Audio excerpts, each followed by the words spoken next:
আসসালামু আলাইকুম। নয়াদিগন্তের টপ নিউজে আপনাদের স্বাগত জানাচ্ছি আমি শাহানা জাহান।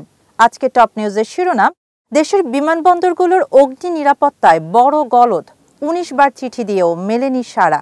হযরত শাহজালাল আন্তর্জাতিক বিমানবন্দরের কার্গো হাউসে ভয়াবহ অগ্নিকাণ্ডের পর দেশের বিমানবন্দরগুলোর অগ্নি নিরাপত্তায় বড় ধরনের গলদ সামনে এসেছে। বেসামরিক বিমান চলাচল কর্তৃপক্ষ বেবিচকের অভ্যন্তরীণ চিঠি চালাচালি থেকেই দেখা যায় বিমানবন্দরগুলির অগ্নি নিরাপত্তার বেহাল চিত্র।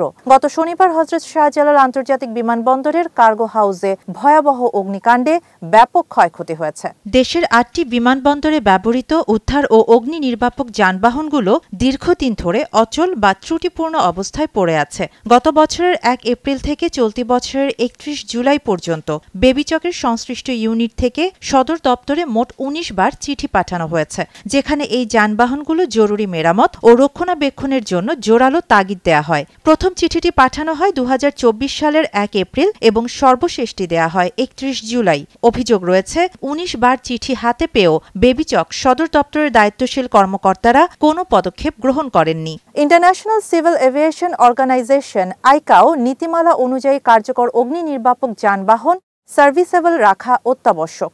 এই যানবাহনগুলো অচল থাকায় বিমানবন্দরের অপারেশন ঝুঁকির মুখে পড়ছে এবং ভবিষ্যতে বিমানবন্দরগুলোর শ্রেণী বা ক্যাটাগরি কমে যাওয়ারও আশঙ্কা রয়েছে। চিঠিতে আরও উল্লেখ করা হয় মোট ১৯টি যানবাহন মেরামত ও রক্ষণাবেক্ষণের আওতায় আনা জরুরি, যার মধ্যে রয়েছে হযরত শাহজালাল আন্তর্জাতিক বিমানবন্দরের ৪টি, শাহ আমানত আন্তর্জাতিক বিমানবন্দরে ৩টি, ওসমানী আন্তর্জাতিক বিমানবন্দরে ৪টি, কক্সবাজার বিমানবন্দরে ২টি, সৈয়দপুরে ২টি, যশোরে ১টি, শাহ মখদুমে ১টি, বরিশালে ২টি। বেবিচক সদস্য operation air commander Abu Saeed Mehboob Khan জানান, যে প্রস্তাব অনুমোদনের জন্য পাঠানো হয়েছে সেগুলোতে রক্ষণাবেক্ষণ ও কেনাকাটায় অত্যধিক ব্যয় ধরা হয়েছে।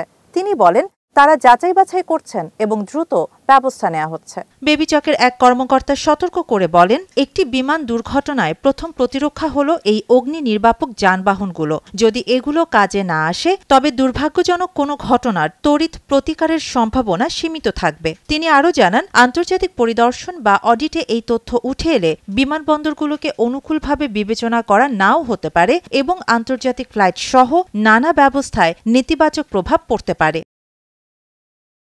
কার্গো হাউসের অগ্নিকাণ্ডের ঘটনা বেবিচক সদর দপ্তরের দীর্ঘদিনের নিষ্ক্রিয়তার ফল বলে মনে করা হচ্ছে, যা দেশের বিমানবন্দরগুলোর নিরাপত্তা ব্যবস্থাকে প্রশ্নের মুখে দাঁড় করিয়েছে। শাহানা জাহান, নয়াদিগন্ত।